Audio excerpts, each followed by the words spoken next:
नमस्कार, मैं हूं श्वेता झा और आप देख रहे हैं आज तक। कृषि कानूनों के खिलाफ आज दिल्ली में अकाली दल ने जोरदार प्रदर्शन किया। लोकसभा से बिल पास होने के 1 साल के मौके पर अकाली दल ने आज काला दिवस मनाने का ऐलान किया था। तैयारी तो थी संसद तक मार्च करने की, लेकिन दिल्ली पुलिस ने इस पर पानी फेर दिया। इस प्रदर्शन में शामिल हरसिमरत कौर बादल और सुखबीर बादल समेत पुलिस ने 11 लोगों को हिरासत में ले लिया।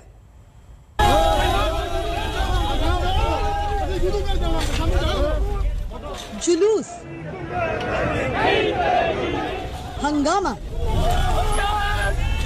टकराव। दिल्ली की सड़कों पर आज सुबह से यही मंजर बना रहा। वजह फिर से बने कृषि कानून, जिसके खिलाफ अकाली दल ने दिल्ली में शक्ति प्रदर्शन की तैयारी की थी। मौका था संसद से कृषि कानूनों के पास होने के 1 साल पूरा होने का।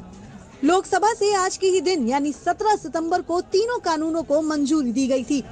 कृषि कानून के मुद्दे पर ही बीजेपी के सबसे पुराने सहयोगी ने पिछले साल ही सरकार छोड़कर गठबंधन तोड़ दिया था। अब आज के दिन को काला दिवस बताते हुए अकाली दल के नेता और कार्यकर्ता राजधानी की सड़कों पर उतर आए। गुरुवार रात से ही पंजाब से अकाली कार्यकर्ता राजधानी पहुंचने लगे थे। रकाबगंज गुरुद्वारे पर जुटे कार्यकर्ता आज संसद तक विरोध मार्च निकालने की तैयारी में थे, लेकिन दिल्ली पुलिस पहले से ही मुस्तैद थी और संसद जाने वाले रास्तों पर बैरिकेडिंग लगाकर डट गई थी। मार्च निकालने पर अड़े अकालियों ने बैरिकेडिंग तोड़कर आगे बढ़ने की कोशिश की तो पुलिस से इनकी धक्का मुक्की हो गई। पुलिस ने कई कार्यकर्ताओं को हिरासत में भी लिया और बस में भरकर थाने भी पहुंचाया। लेकिन अकालियों की तादाद लगातार बढ़ती गई। बढ़ती संख्या पर काबू पाने के लिए पुलिस ने बहादुरगढ़ बॉर्डर सील कर दिया। दिल्ली के कई अंदरूनी रास्ते भी बंद कर दिए। इससे दिल्ली की सड़कों का दम घुटने लगा और चंद मिनटों में ही कई रास्तों पर लंबे जाम के हालात बन गए।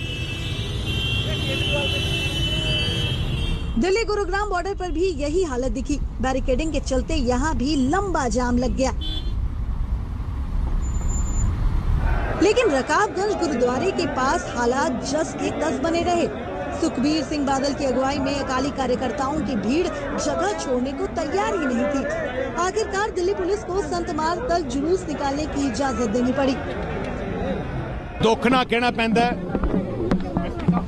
कि मोदी सरकार ने ते हरियाणा की सरकार ने पूरी रात नाके ला के साडे वर्करां नूं रोकिया, लाठी चार्ज कीते, साडियां गड्डियां तोड़ियां। एक पीसफुल प्रोटेस्ट नूं रोकन करके असीं क्या सी जिम्मेवारी लीती पीसफुल। तुसीं देखो भावें हज़ारां लोग आए है पर सारे पीसफुल है, एग्जाम्पल है, क्योंकि असीं अमन शांति चाहते हैं।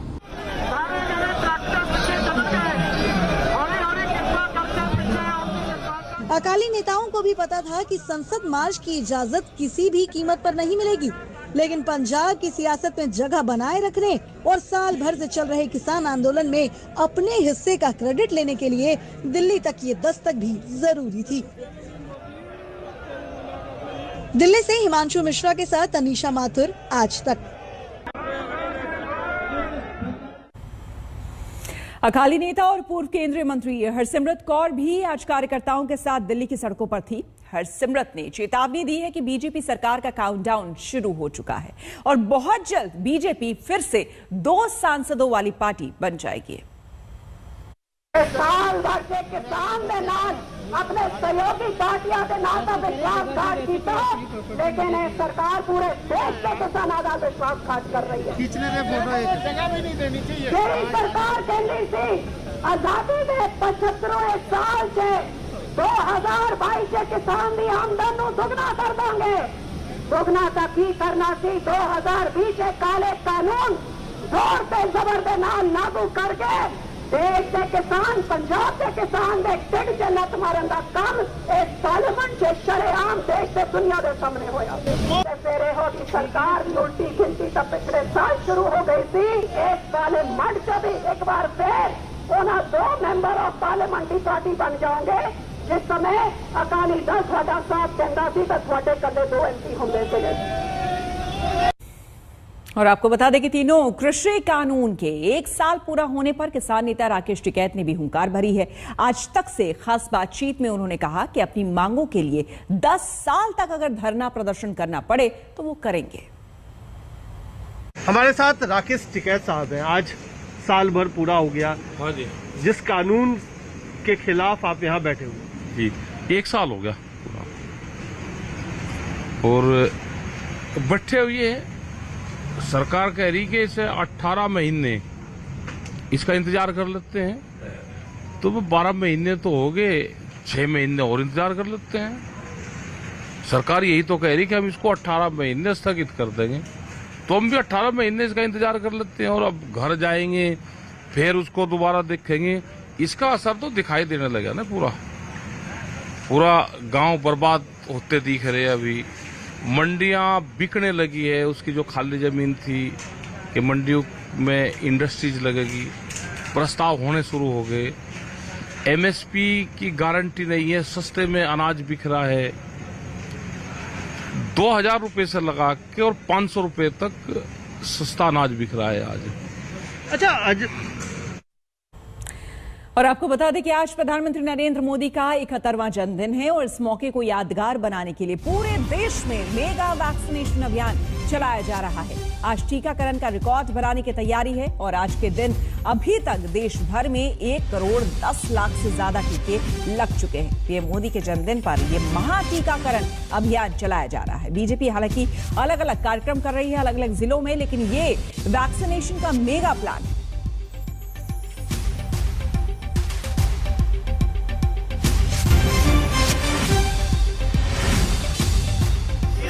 ये लंबी लंबी कतारें आप देख रहे हैं। ये नोएडा भोपाल की तस्वीरें, आपको मध्य प्रदेश की तस्वीरें दिखा रहे हैं। मध्य प्रदेश की राजधानी भोपाल में देखिए किस तरह से टीकाकरण यहां पर किया जा रहा है। मेगा टीकाकरण का कार्यक्रम आज के दिन रखा गया है।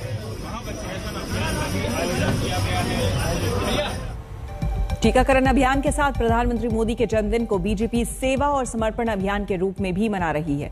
बीजेपी के नेता और कार्यकर्ताओं में जबरदस्त जोश है। मोदी की लंबी उम्र के लिए पूजा पाठ हुई तो मजार पर दुआएं भी की गई।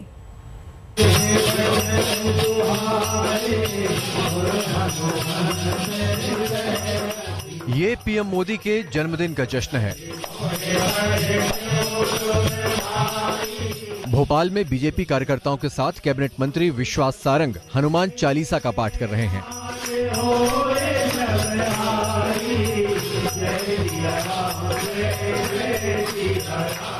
पीएम मोदी के जन्मदिन को यादगार बनाने के लिए देश भर में महा वैक्सीन अभियान चल रहा है और मध्य प्रदेश में इस अभियान के लॉन्चिंग की ये भक्तिमय तस्वीर है।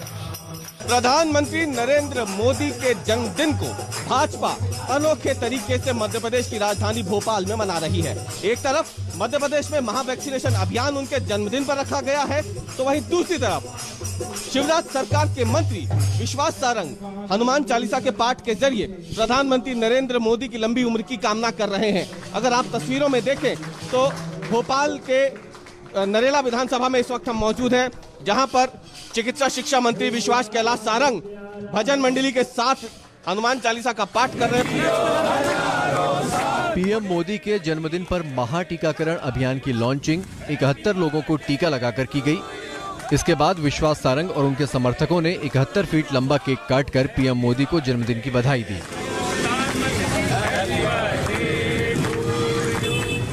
भोपाल में हनुमान चालीसा का पाठ हुआ तो पीएम मोदी के संसदीय क्षेत्र वाराणसी में मां गंगा का दुग्धाभिषेक हुआ। ये तस्वीर वाराणसी के अहिल्याबाई घाट की है।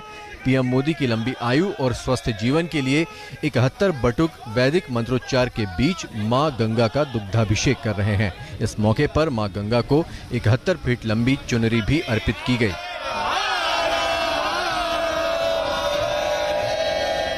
हम सब माँ गंगा को चुनरी अर्पित करके बाबा विश्वनाथ से प्रार्थना किए कि हे बाबा, आपने मोदी जी को हम सबको सांसद के रूप में दिया है, इनको दीर्घायु बनाइए, इनको निरोग बनाइए, इनको यशस्वी बनाइए, जिससे देश का जो सपना है मोदी जी का कि देश का सर्वांगीण विकास हो, वो सपना देश का पूरा हो।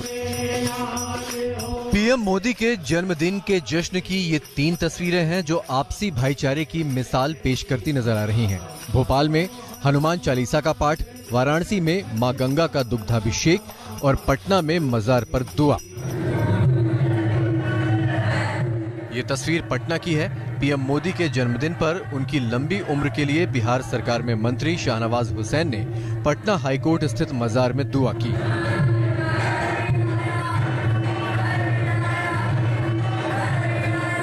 मजार में चादर चढ़ाने के बाद शाहनवाज हुसैन ने गरीबों में खाना बांटा।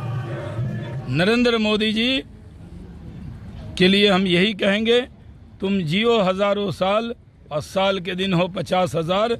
हम ये कहेंगे कि आज का दिन है कि हजारों साल नरगिस अपनी बेनुरी पे रोती है, बड़ी मुश्किल से होता है चमन में दीदावर पैदा।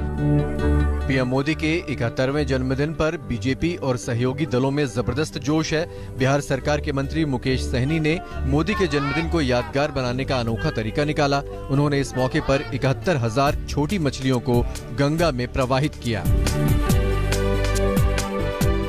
प्रधानमंत्री नरेंद्र मोदी के 71वें जन्मदिन पर उन्हें देश विदेश से बधाइयां दी जा रही हैं। बिहार में मंत्री और विकासशील इंसान पार्टी के मुखिया मुकेश सहनी भी अपने तरीके से प्रधानमंत्री मोदी को बधाइयां दे रहे हैं। आज गंगा नदी में 71,000 अंगुलिकाओं को, यानी कि जो छोटी मछलियां होती हैं, उन्हें गंगा में प्रवाहित किया जा रहा है। तालाब में मछली पालते हैं तो उसका आयु ज़्यादा से ज़्यादा 1 साल 1.5 साल होता है। जब हम गंगा जी में डाले हैं तो उनका आयु कई वर्षों तक रहेंगे। जब तक वो गंगा जी में रहेंगे तब तक सुरक्षित रहेंगे। तो उसी तरीके से आज उनके जन्मदिन पे हमने सोचा कि आज गंगा जी में मछली का परवाह करें। देश के कोने कोने में आज पीएम मोदी के जन्मदिन के जश्न का रंग नजर आ रहा है। ये तस्वीर भुवनेश्वर की है। ओडिशा बीजेपी के अध्यक्ष समीर मोहंती ने लिंगराज मंदिर में पीएम के लिए दीप जलाए। चेन्नई की तस्वीर देखिए। केंद्रीय मंत्री एल मुरुगन ने बसंत नगर बीच की सफाई की। सफाई अभियान के बाद जन्मदिन का केक काटा गया। इस मौके पर हैप्पी बर्थडे वाली टी शर्ट पहने लोग नजर आए। पीएम मोदी का जन्मदिन सेवा और समर्पण दिवस के रूप में मनाया जा रहा है और ये इसकी खूबसूरत तस्वीर है। भोपाल से रवीश पाल सिंह, वाराणसी से रोशन जायसवाल और पटना से उत्कर्ष सिंह के साथ आज तक ब्यूरो। और प्रधानमंत्री मोदी के जन्मदिन पर बीजेपी कार्यकर्ताओं में जोश है तो विपक्ष तंज कसने से भी नहीं चूक रहा। यूथ कांग्रेस ने इसे बेरोजगारी दिवस के रूप में मनाया तो किसान नेता राकेश टिकैत ने कहा कि जन्मदिन पर पीएम मोदी को कम से कम उन किसानों को याद कर लेना चाहिए जो किसान आंदोलन के दौरान शहीद हुए हैं। ये तस्वीरें मुंबई की हैं। कन्वोकेशन गाउन में सड़कों पर जूता पॉलिश कर रहे ये लोग यूथ कांग्रेस के कार्यकर्ता हैं। इसी मौके की कुछ और तस्वीरें देखिए। यूथ कांग्रेस के कार्यकर्ता भेलपूरी और पकौड़े बेच रहे हैं। साथ में मोदी सरकार के खिलाफ हो रही है नारेबाजी। दरअसल पीएम मोदी के जन्मदिन को यूथ कांग्रेस बेरोजगारी दिवस के रूप में मना रही है। देश में बेरोजगारी मुद्दे को उठाने के लिए यूथ कांग्रेस ने मोदी के जन्मदिन पर विरोध का ये तरीका चुना है। आज प्रधानमंत्री नरेंद्र मोदी जी का जन्मदिन है और आज हम सब युवाएं रोड पर आए हैं क्योंकि उनको यही चाहिए। नरेंद्र मोदी और भाजपा की जो लीडरशिप है वो चाहते हैं कि जो आज का पढ़ा लिखा युवा है वो पकोड़े बेचे, वड़ा पाव बेचे, बूट पॉलिश करे। इसलिए हम सब इधर हैं। यूथ कांग्रेस ने मुंबई में पकौड़े बेचकर विरोध जताया तो पटना में बीजेपी महिला कार्यकर्ताओं ने टी स्टॉल लगाकर मोदी के जन्मदिन का जश्न मनाया।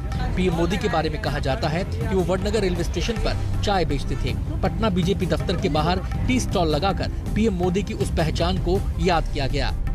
प्रधानमंत्री जी के जीवन का एक बहुत महत्वपूर्ण अंग रहा है और इसी चाय को बेचते बेचते स्टेशन से आज देश के मानचित्र पर प्रधानमंत्री जी और पूरे विश्व के मानचित्र पर छा गए हैं।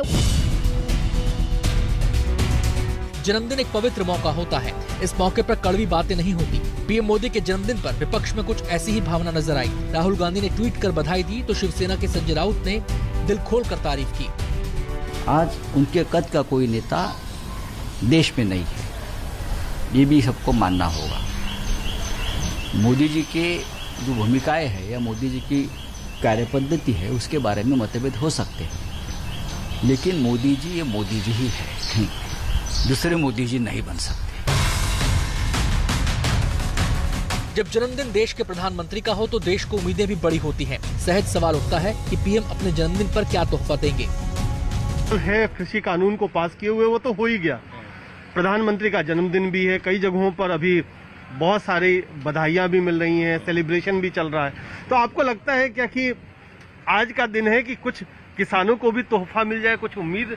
नहीं, तोहफा क्या को हमें को भीख में चाहिए कि तोहफा कोई देगा, तोहफे थोड़ा चाहिए। जो हमारा हक है वो दे दो, हमारा हमें तोहफे नहीं चाहिए कोई उसमें कि जन्मदिन पर दान पुण्य करेगा वो हमको दे दे। जो हमारा हक है वो दे दो हमारा। पेट्रोल डीजल के दाम आसमान को छू रहे हैं, तो मैं बार बार देख रहा हूँ कि मोदी जी बर्थडे गिफ्ट देने वाले हैं जनता को, तो हम शाम तक हमारा पूरा ध्यान उनकी तरफ रहेगा कि मोदी जी जनता के लिए पेट्रोल डीजल के दाम कम करने वाला केक काट देंगे। बेरोजगारी, महंगाई और किसानों का मुद्दा उठाकर जहां विरोधी पीएम मोदी को गरीब विरोधी दिखाना चाहते हैं, हमारे प्रधानमंत्री जी का हमेशा से ये मानना रहा है कि विकास का लाभ समाज के अंतिम पायदान पर खड़े व्यक्ति को मिलना चाहिए। बाल्यकाल से लेकर आज तक उन्होंने अपने बारे में नहीं बल्कि गरीबों, वंचितों, पीड़ितों और शोषितों के कल्याण के बारे में सोचा। लोकसभा चुनाव में लगातार दूसरी बार प्रचंड बहुमत से जीत भी यही बताती है कि पीएम मोदी की लोकप्रियता बरकरार है। पटना से उत्कर्ष सिंह के साथ कुमार कुणाल, दिल्ली आज तक।